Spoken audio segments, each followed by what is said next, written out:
Bien-aimés frères et sœurs, je vous remercie ce soir d'être là et vous avez choisi la bonne solution. Vous êtes là et Jésus au milieu de nous. Alors nous remercions le Seigneur Jésus. Alors ce soir, nous allons nous entretenir ce soir. Nous allons nous parler ce soir un petit peu de Jésus, de son trajet et aussi de ses disciples. Alors avant de commencer, je vais un petit peu dérouler la vie de Jésus. Donc Jésus, quand il a été, après son baptême par Jean le Baptiste, Jésus, il a commencé son ministère. Et quand il a commencé son ministère, Jésus, ben, la Bible dit que Jésus était en train de marcher et pendant qu'il avançait, il a vu Jésus, deux hommes qui étaient là et qui étaient en train de pécher. Et qu'est-ce qu'il a fait? Il les a appelés. Il leur a dit, venez vers moi et comme ça, je ferai de vous des pécheurs d'hommes. Et ces deux hommes étaient Simon et André. Et qu'est-ce qu'ils ont fait? Ils ont tout de suite abandonné leur pêche et ils ont suivi Jésus. Et Jésus a continué à cheminer. Et durant son cheminement, Jésus il a rencontré encore deux autres hommes. Et ces hommes étaient dans leur barque en train de réparer leur filet. Jésus s'est adressé à eux et Jésus leur a dit, venez, suivez-moi. Et qu'est-ce qu'ils ont fait? Ils ont tout abandonné. Ils ont tout abandonné et ils ont suivi Jésus. Et Jésus a continué sa marche. Et après, lorsque Jésus était sur la montagne, il a appelé le reste de ses disciples. Et en tout, il y avait un total de 12 disciples. Et ses disciples étaient avec lui. Ils marchaient avec lui. Jour et nuit, ses disciples partageaient le quotidien de Jésus. Ils écoutaient Jésus. Jésus était leur maître.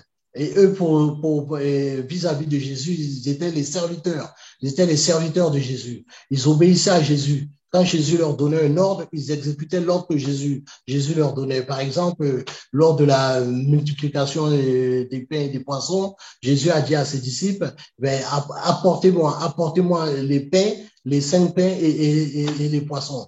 Les disciples ont exécuté tout de suite ce que leur maître a dit.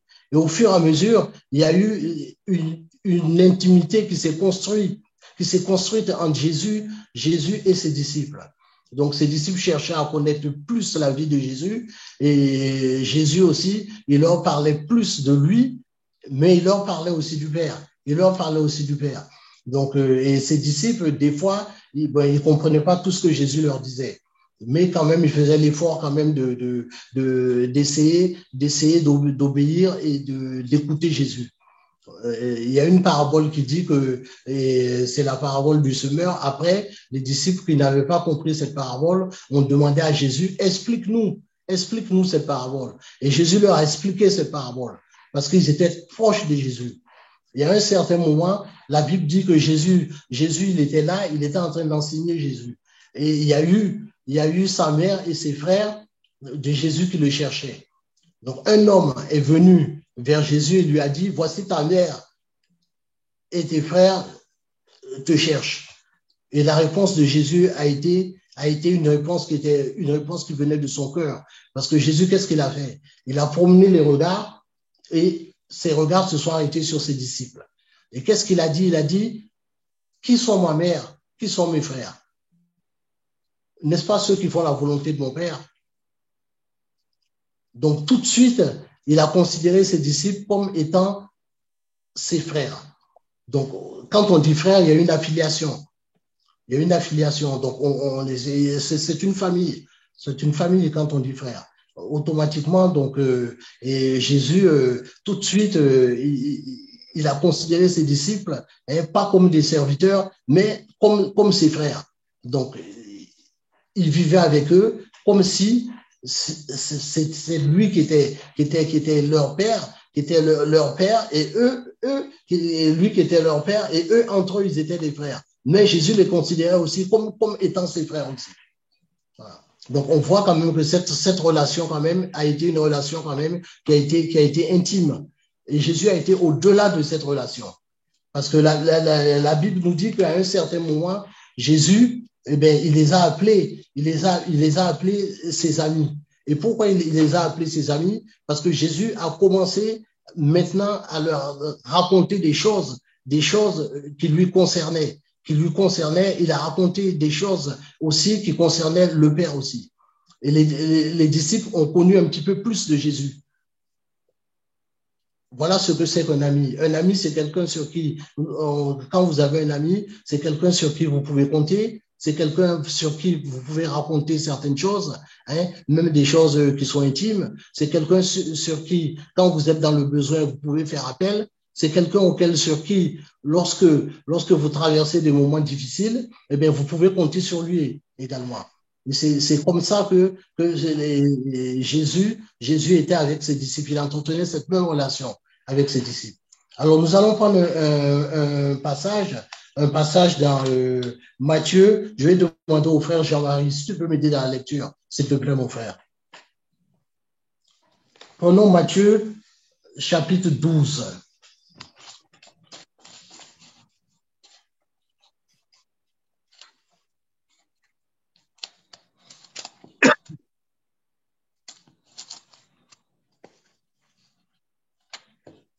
Matthieu, chapitre 12. Je vais te donner les versets tout de suite.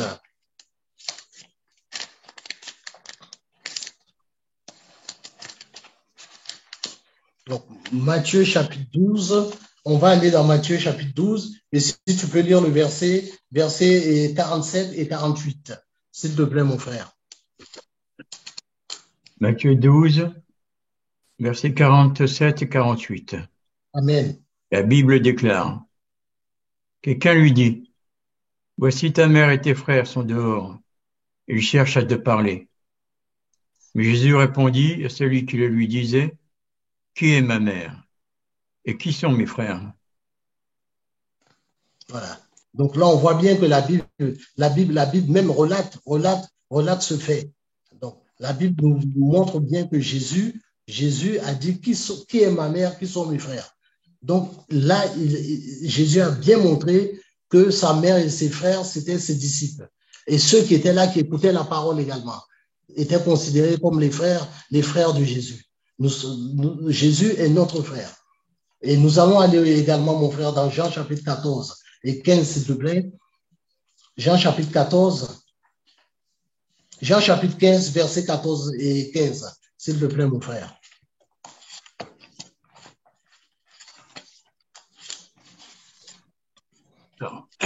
Jean 15, versets 14 et 15. La Bible déclare, vous êtes mes amis si vous faites ce que je vous commande. Je ne vous appelle plus serviteur, parce que le serviteur ne sait pas ce que fait son maître. Mais je vous ai appelé ami, parce que je vous ai fait connaître tout ce que j'ai appris de mon Père. Amen, amen. Jésus leur dit, il dit à ses disciples, je vous appelle plus serviteurs, mais je vous appelle mes amis. Je vous appelle mes amis. Donc tout de suite, Jésus leur a mis dans une confiance comme quoi lui, ses disciples pouvaient compter sur lui. En toute occasion, ses disciples pouvaient compter sur lui. Parce que non seulement il les révélait ce qui venait d'en haut, ce qui venait du Père, mais aussi il leur racontait aussi toute sa vie, tout ce qui allait lui arriver. Il a raconté tout à ses disciples. Donc ses disciples sont devenus très proches de Jésus. C'est de là que nous aussi, nous sommes les disciples de Jésus. Nous sommes proches de Jésus. Nous sommes ses disciples. Jésus est notre frère. Jésus est notre ami. Nous pouvons compter sur lui en toute occasion. Même quand nous avons des difficultés, même quand nous sentons vraiment qu'il n'y a plus de solution pour nous, mais la solution est Jésus. Nous pouvons compter sur Jésus, mes frères. Ma sœur également, comptons sur le Seigneur Jésus. Donc ce message, le message que je vais donner ce soir, j'ai donné un thème à ce message qui est « Qui n'avance pas avec le Seigneur Jésus recule ». Qui n'avance pas avec le Seigneur Jésus recule. Alors, je vais demander à mon frère Jean-Marie, nous allons prendre un passage de la Bible dans Jérémie chapitre 7, versets 23 et 24, s'il te plaît, mon frère. Prenons Jérémie chapitre 7, versets 23 et 24.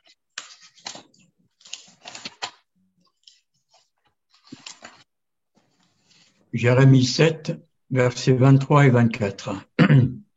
La Bible déclare, « Mais voici l'ordre que j'aurai donné.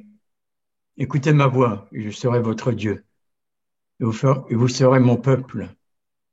Marchez dans toutes les voies que je vous ai prescrites, afin que vous soyez heureux. Et ils n'ont point écouté. Ils n'ont point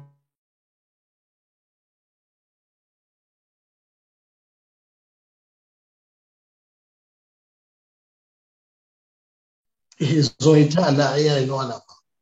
La marche avec Jésus. Donc, qui n'avance pas avec Jésus, automatiquement, il recule. Il va en arrière. Il va en arrière. Ce que nous devons savoir, mes frères et sœurs, chacun d'entre nous, c'est que est-ce que dans notre marche avec Jésus, nous allons vers l'avant ou nous reculons?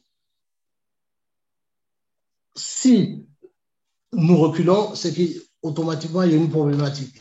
Donc, il faut chercher pourquoi nous reculons et il faut nous adresser au Seigneur Jésus. Parce que le Seigneur Jésus, c'est notre maître. Bien sûr, c'est notre maître, parce qu'il ne faut pas qu'on oublie, mais c'est notre ami également. Et quand on a des difficultés, ben, qu'est-ce qu'on fait? On se confie à son ami. On cherche du secours en se confiant à son ami. Et sur le plan humain. Donc, nous, sur le plan spirituel, lorsque nous avons besoin également d'une intervention de Dieu, eh bien, nous devons aller vers Jésus. Aller vers notre ami, qui est le Seigneur Jésus. Donc, nous remarquons maintenant qu'il y a beaucoup de personnes ils avaient un couple qui était fervent, un couple qui était bien. Ce sont des constats que nous faisons. Et puis, nous voyons qu'il y a des difficultés dans le couple. Il y a des problèmes dans le couple. Pourquoi? Parce que le couple recule. Le couple recule. Donc, nous pouvons reculer aussi dans diverses occasions de la vie. Nous pouvons reculer, que ce soit au travail, que ce soit dans autre chose, on peut reculer. Mais on peut reculer aussi dans l'église aussi. Lorsque nous trouvons dans une église auquel la vraie doctrine n'est pas enseignée, la parole de Dieu, la doctrine que nous a enseigné les disciples, automatiquement, nous reculons. Au lieu d'avancer, nous reculons. Il faut faire attention à cela, mes frères et sœurs. Nous devons être vigilants. C'est pour ça que nous devons toujours lire la parole de Dieu, lire la Bible, lire la parole de Dieu, pour pouvoir avancer et ne pas reculer. Parce que dans la Bible nous relate les faits de certaines personnes qui ont marché et qui ont avancé vers le Seigneur Jésus. Par exemple, ce centenier qui avait son fils qui était malade. Qu'est-ce qu'il a fait? Il a marché. Il a été vers le Seigneur Jésus pour demander au Seigneur Jésus de guérir son fils. Nous avons aussi ce fou qu'on appelle le fou de Gadara, qui était un démoniaque qui vivait dans les sépulcres. Et la Bible nous dit que quand il a vu Jésus passer, qu'est-ce qu'il a fait? Il est sorti des sépulcres. Il a été vers Jésus. Pourtant, c'était un homme qui était possédé par des démons, mais il a été vers Jésus. Et qu'est-ce qu'il a fait? Il a obtenu sa guérison.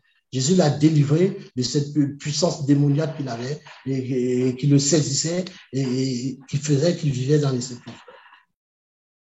On a encore d'autres occasions dans la Bible auxquelles plusieurs hommes ou femmes ont effectué une démarche avec Jésus. Ils ont marché avec Jésus. Lorsque le Seigneur Jésus avait dit à ses disciples, il a dit à ses disciples, le 3e jour, je vais ressusciter. Eh bien, qu'est-ce qu'ils ont fait les disciples? Les disciples, ils attendaient la résurrection du Seigneur Jésus. Et le 3e jour, ce sont les femmes, nos sœurs, ce sont les femmes qui sont parties au sépulcre avec des aromates pour embaumer le corps de Jésus. On voit quand même que dans la démarche avec Jésus, automatiquement, on ne peut pas rester immobile. Parce que l'immobilisme, automatiquement, l'immobilisme, c'est une conséquence qui est vraiment, vraiment, vraiment douloureuse. Non seulement douloureuse, mais aussi une conséquence aussi qui est terrible pour nous. Parce que rappelons-nous de la femme de Lot. La femme de Lot, qu'est-ce qu'elle a fait? Lorsque les anges ont dit à Lot et à sa famille de s'en aller, qu'est-ce qu'elle a fait? Elle s'est arrêtée pour retourner, pour regarder derrière elle. Elle est devenue une statue de sel. Donc, c'est pour ça il ne faut pas rester dans l'immobilisme. Il faut toujours marcher avec le Seigneur Jésus. Surtout ne pas reculer. Il ne faut pas reculer. Il faut avancer. Avancer. Même si nous tombons, Dieu nous dit, s'il tombe, il se relèvera. Et nous devons nous appuyer sur la parole du Seigneur Jésus. Nous devons nous relever. Et nous allons nous relever. Là, je voudrais aussi qu'on parle aussi des disciples d'Emmaüs. Parce que, comme je vous dis, il y a beaucoup de choses qui se passent maintenant dans les églises, dans les familles chrétiennes et tout, auxquelles on voit qu'il y a des gens qui étaient bouillants pour le Seigneur quand ils sont arrivés, ils avaient un cœur bouillant pour le Seigneur, et puis tout d'un coup, ils se sont refroidis. Ils se sont refroidis, ils n'avancent plus. Ils n'avancent plus. C'est l'immobilisme. Pourquoi? Parce que ils partagent plus la parole, ils lisent plus la Bible. Certains vont même jusqu'à ne même plus avoir envie de prier. Ils ne prient plus. Tout s'arrête. Quand tout s'arrête, automatiquement, la marche spirituelle, elle est endommagée, elle est arrêtée aussi.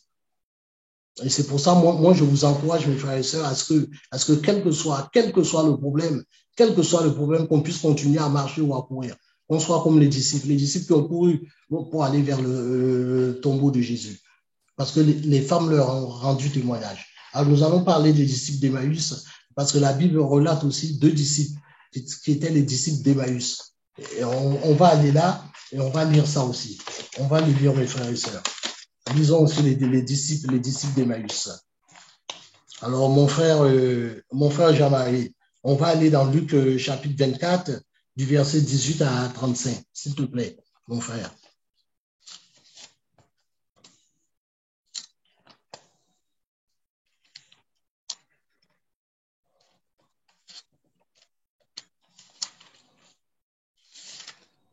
Luc 24, Guy?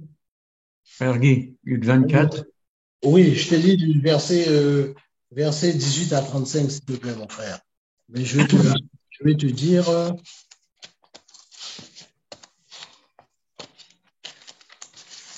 Luc 24, on va commencer au verset 18. Tu peux commencer au verset 18, mon frère. Hein? Luc 24, verset 18. La Bible déclare. L'un d'eux, nommé Cléopas, lui répondit. Es-tu le seul qui, séjournant à Jérusalem, ne sache pas ce qui est arrivé ces jours-ci? Quoi leur dit-il? Ils leur répondirent. Ce qui est arrivé au sujet de Jésus de Nazareth, qui était un prophète puissant en œuvre et en parole devant Dieu et devant tous les peuples. Amen. Amen. Quand on lit ce récit sur le chemin d'Emmaüs, 2 de ses disciples, l'un a été cité, l'autre n'a pas été cité. L'un a été cité, c'est Cléopâtre, et l'autre n'a pas été cité. Pourquoi il n'a pas été cité? Moi, je vais dire que parce que c'est nous qui représentons ce disciple qui n'a pas été cité. On le représente, ce disciple. On peut interpréter ça comme ça. Nous le représentons. Qu'est-ce qu'ils étaient? Ils étaient en mouvement, ils étaient en marche. Ils marchaient. Et ils sont partis de Jérusalem pour aller vers Emmaüs. Et la Bible nous dit justement qu'ils étaient en train de s'entretenir en chemin. Et ils s'entretenaient en chemin sur quoi? Sur la résurrection de Jésus. Parce qu'ils ne comprenaient pas pourquoi Jésus n'avait pas encore apparu. Mais le long du chemin, qu'est-ce qui s'est passé? Un homme est venu et puis un homme s'est joint à eux durant cette marche. Ils n'ont pas reconnu cet homme. Et comme ils n'ont pas reconnu cet homme, qu'est-ce qu'ils ont fait? Ils ont commencé l'homme a essayé de chercher, cet homme a essayé de chercher de quoi il parlait, et il parlait justement de Jésus. Et l'un d'eux dit à Jésus, es-tu le seul en Israël qui n'ait pas entendu parler de ce qui est arrivé? Et ça concernait Jésus. Jésus les a écoutés parler, et puis après, Jésus est entré dans la conversation, et Jésus a commencé à leur parler des Écritures. Il a commencé à leur parler des Écritures. Jésus leur a dit, il fallait que ce que les prophètes ont annoncé s'accomplisse. Et ils n'ont pas reconnu que c'était Jésus qui était là. Ils ont fait tout leur chemin avec Jésus, jusqu'au moment où, arrivé à leur destination, mais qu'est-ce qu'ils ont fait? La conversation était tellement enrichissante. Ils étaient bénis au travers de cette conversation, des Écritures dont Jésus leur parlait, qu'ils ont invité Jésus à rester avec eux, à souper avec eux, à entrer pour souper avec eux. Donc nous, c'est ce que nous devons faire aussi. durant notre marche. Alors, si moi, un jour, je vais voir mon frère Jean-Marie et que je suis en chemin avec lui, mais de quoi nous allons nous entretenir? De quoi allons-nous nous entretenir? Est-ce que nous allons parler des richesses, les richesses de ce monde? Est-ce que allons-nous parler de ce qui a la somme que nous avons sur notre compte en banque? Est-ce que nous allons parler d'autre chose? Non. À un certain moment, il faut qu'on parle de Jésus. Pas de la résurrection de Jésus, parce qu'on sait que Jésus est ressuscité. Il n'est plus dans le tombeau, le Seigneur Jésus. Jésus est vivant. Il est ressuscité. Et il est sur le trône divin. Mais nous allons parler de quelque chose. De quoi allons-nous parler? Nous allons parler de l'enlèvement, le retour de Jésus. C'est ce que nous attendons. Et c'est de cela que nous allons parler. C'est notre orbite. Nous avons les yeux fixés sur Jésus. Je dirais à mon frère Jean-Marie, tu sais, mon frère Jean-Marie, tu sais que le retour de Jésus est proche, l'enlèvement est proche. Mais oui. Voilà, et nous allons nous entretenir sur le retour de Jésus. Nous devons, frères et sœurs, les temps sont difficiles.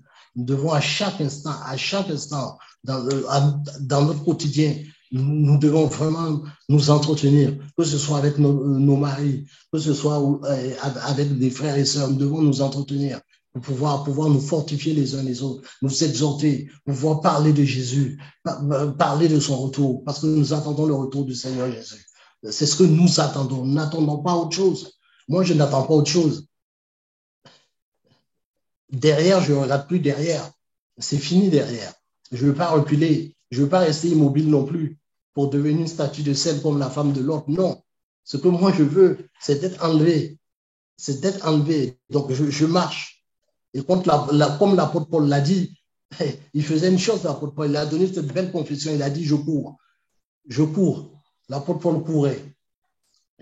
Les disciples qui ont été, lorsque les femmes sont venues rendre témoignage, nos sœurs sont venues rendre témoignage, elles ont couru pour aller, les deux disciples ont couru pour aller au tombeau pour voir si ce que les sœurs avaient raconté, si c'était vrai. Et bien l'apôtre Paul, lui, il courait aussi. Il courait. Et dans sa course, il courait parce qu'il avait cette vision qu'un jour, ses yeux verront Jésus. C'était la vision de l'apôtre Paul. Donc, il courait pour remporter le prix de la vocation céleste qui est en Jésus-Christ. Et nous aussi, nous devons courir pour remporter le prix de la vocation céleste.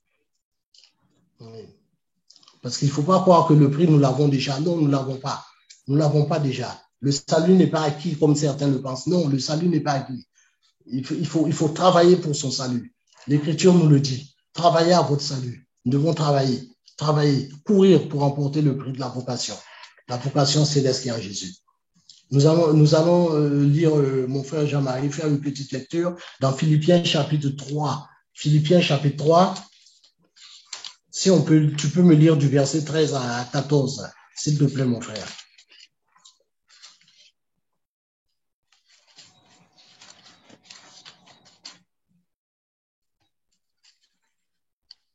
Philippiens 3, versets 13 et 14.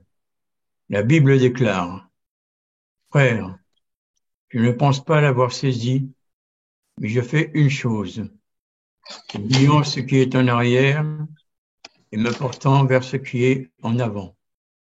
Je cours vers le but pour remporter le prix de la vocation céleste de Dieu en Jésus-Christ. Amen. Amen. Voilà ce que Paul faisait. Paul disait, je cours vers le but. Il ne disait pas, je cours en arrière. Non. Il ne courait pas en reculant. Il courait en avant pour remporter le prix de la vocation céleste qui était en Jésus-Christ. Voilà. Et nous avons confiance en Jésus. À partir du moment où nous avons accepté le Seigneur Jésus, c'est notre Dieu, c'est notre Maître, c'est notre Sauveur, c'est notre ami. Moi, il m'arrive même des fois de dire, lorsque je parle de Dieu, Jésus, c'est mon frère. Mais c'est le seul ami intime que j'aime, c'est Jésus. C'est mon frère, c'est mon père. Jésus, il est tout pour moi. J'ai les regards fixés sur le Seigneur Jésus. Lorsque je me lève, la première chose que je fais, c'est penser au Seigneur Jésus. Je dis merci Seigneur pour le souffle de vie que tu m'as donné, Seigneur. C'est ça une relation intime. Abraham avait une relation avec Dieu. Dieu lui-même a dit à Abraham, quand il parlait d'Abraham, il a dit à Abraham, je ne lui cache rien. Je ne lui cache rien. Quand il parlait de Sodome et Gomorrhe, qu'est-ce qu'il a dit à Abraham? Il a dit, je ne veux pas cacher à mon serviteur Abraham ce que je vais faire. Et Dieu a appelé Abraham son ami. Son ami.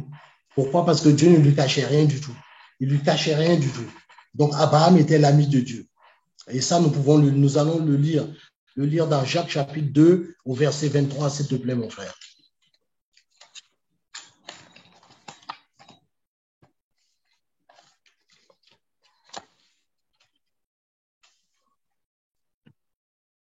Jacques 2, verset 23. La Bible déclare: Ainsi s'accomplit ce que dit l'Écriture. Abraham crut à Dieu, et cela lui fut imputé à justice, et il fut appelé ami de Dieu. Voilà. Abraham fut appelé ami de Dieu. Il fut appelé ami de Dieu. Pourquoi? Par rapport à la relation qu'il avait avec Dieu. Il savait que c'était son Dieu. L'Éternel était le Dieu d'Abraham. Abraham obéissait au commandement de Dieu. Mais Abraham avait une affiliation avec Dieu. Dieu disait tout à Abraham. Il lui disait tout. Quand il a voulu détruire Sodome et Gomorrhe, comme je disais tout à l'heure, qu'est-ce qu'il a fait? Il a informé Abraham de ce qu'il allait faire. Et Abraham a même intercédé. Allons dans Genèse chapitre 18 au verset 17, s'il te plaît, mon frère.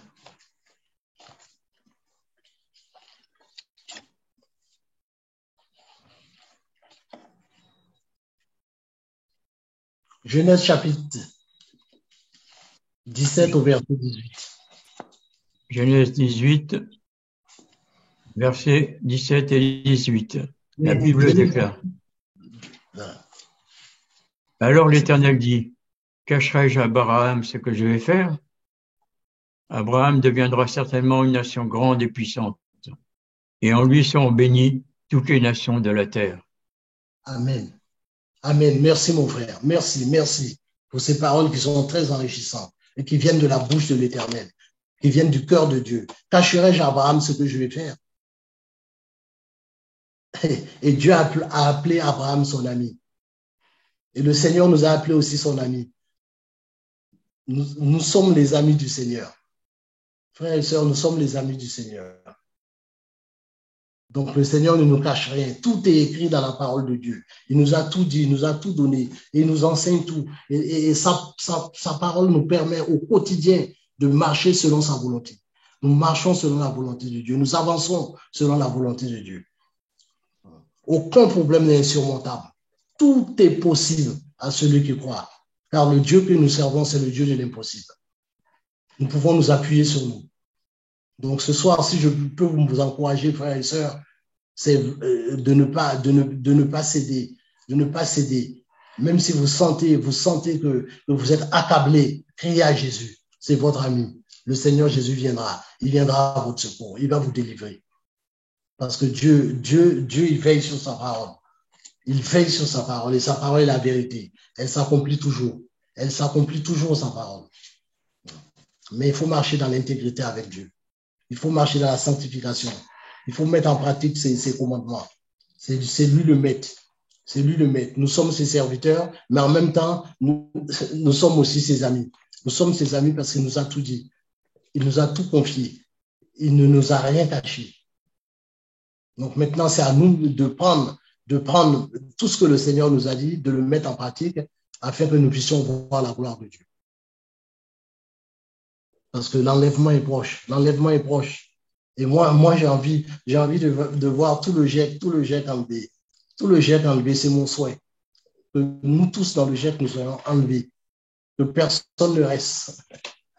Mais pour que ça puisse se faire, il faut travailler. Travailler à notre salut.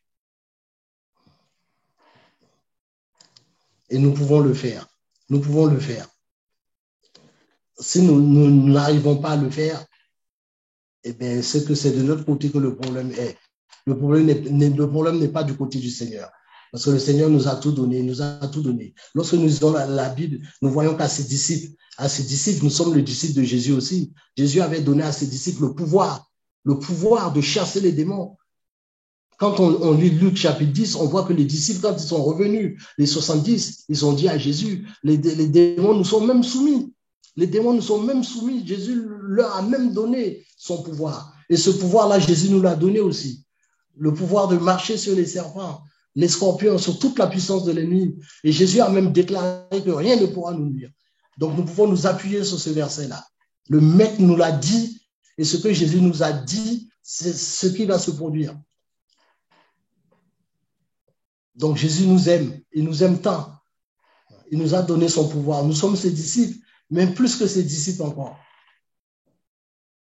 Donc j'insiste vraiment sur ce mot disciple, ce mot ami, ce mot frère. Parce qu'il y a une filiation. Il y a une filiation entre Jésus et nous. Et cette filiation, c'est une filiation divine. C'est une filiation divine. Donc, nous pouvons compter sur le Seigneur Jésus. Comptons sur lui et avançons avec lui. Soyons des disciples qui ne soyons pas endormis, qui ne soyons pas immobiles. Parce que l'immobilisme, vous avez vu ce que ça fait, l'immobilisme. Hein? On a vu la femme de Lot, hein? On l'a lu tout à l'heure. Hein? Ne marchons pas dans l'immobilisme. Ne reculons pas aussi. Non, il ne faut pas reculer. Si un frère ou une sœur recule, eh bien, que le frère ou la sœur qui avance, eh bien, la tienne par la main, ou il tient le frère par la main, et puis il tire le frère. Il le tire, il avance avec lui. Il avance avec lui. Parce que les deux disciples qui ont couru pour aller au sépulcre, il y en a un qui courait plus vite que l'autre. Donc, dans la marche chrétienne, un frère ou une sœur peut avancer plus vite que l'autre. Mais à partir de ce moment-là, il faut que l'amour fraternel règne entre nous.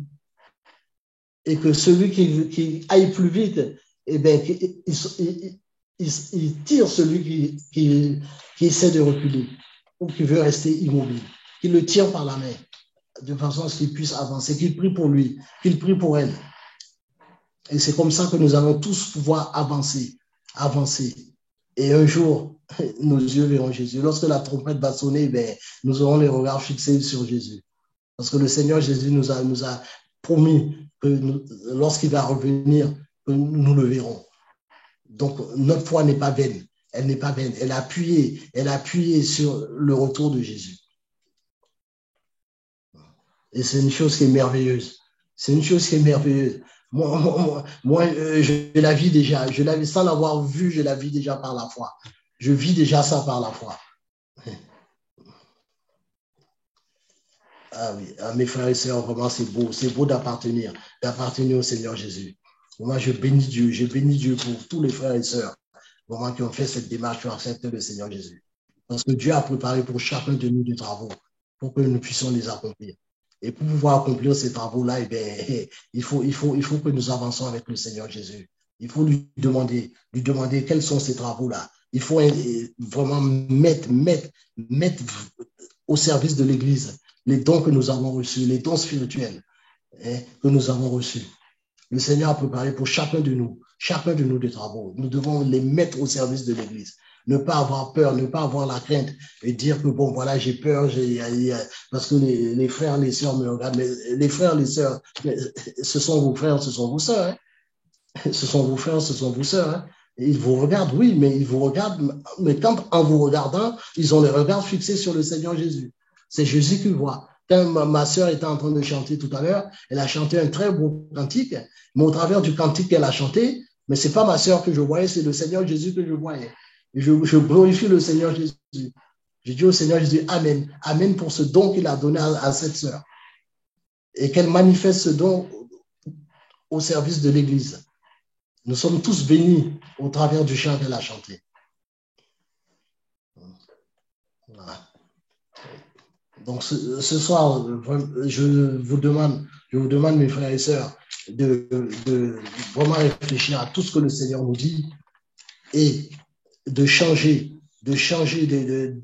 notre façon de faire avec le Seigneur si nous sentons que nous reculons. Inversons cette façon de faire-là. Inversons cette marche-là et puis au lieu de reculer, avançons avec le Seigneur Jésus. Demandons-lui de nous aider. Le Seigneur Jésus va nous aider. Il va nous aider à marcher avec lui. Amen. C'est lui qui nous a appelés. C'est lui qui nous a appelés parce qu'avant la fondation du monde, il nous avait déjà élus. Il nous avait déjà élus. Il a dit à Jérémie, avant que tu ne sois dans le ventre de ta mère, je te connaissais déjà. Et je t'avais déjà choisi pour être prophète. Donc le Seigneur Jésus nous a tous choisis. Cette démarche que nous avons faite, nous l'avons faite librement. Ça a été un libre choix, mais c'est Jésus qui nous a appelés, comme il a fait pour ses disciples. Il les a appelés. Il nous a appelés aussi. Maintenant qu'il nous a appelés, eh bien, faisons ce que le Maître nous demande de faire. Faisons ce que le Seigneur nous recommande de faire. Marchons avec lui, mes frères et sœurs. Que le nom du Seigneur Jésus soit béni. Nous allons prier. Seigneur Jésus, me voici devant toi, Seigneur. Seigneur, je te remercie, Seigneur, pour cette bonne parole que tu nous as donnée, cet exemple que tu nous as donné, Seigneur Jésus. Parce que toi-même, tu as marché, Seigneur, oh mon Dieu, avec tes disciples. Tu as marché également, Seigneur Jésus, de Gethsémani jusqu'à la croix, sur le mont Golgotha, où Jésus, c'est ton sacrifice à la croix qui nous a ouvert le ciel. Alors, ce soir, Seigneur, merci, Seigneur, pour la force que tu donnes à mon frère, pour la force que tu donnes à ma sœur. Seigneur, merci de fortifier ceux qui sont faibles également. Merci également, Seigneur Jésus, en ce soir, oh mon Dieu, de pouvoir te révéler à chacun d'entre nous et de permettre que chacun d'entre nous puisse exercer les dons que tu leur as donnés au service de l'Église, Seigneur, pour glorifier ton Saint-Nom. Que toute la gloire te revienne, Père, dans le nom de Jésus. J'ai prié. Amen.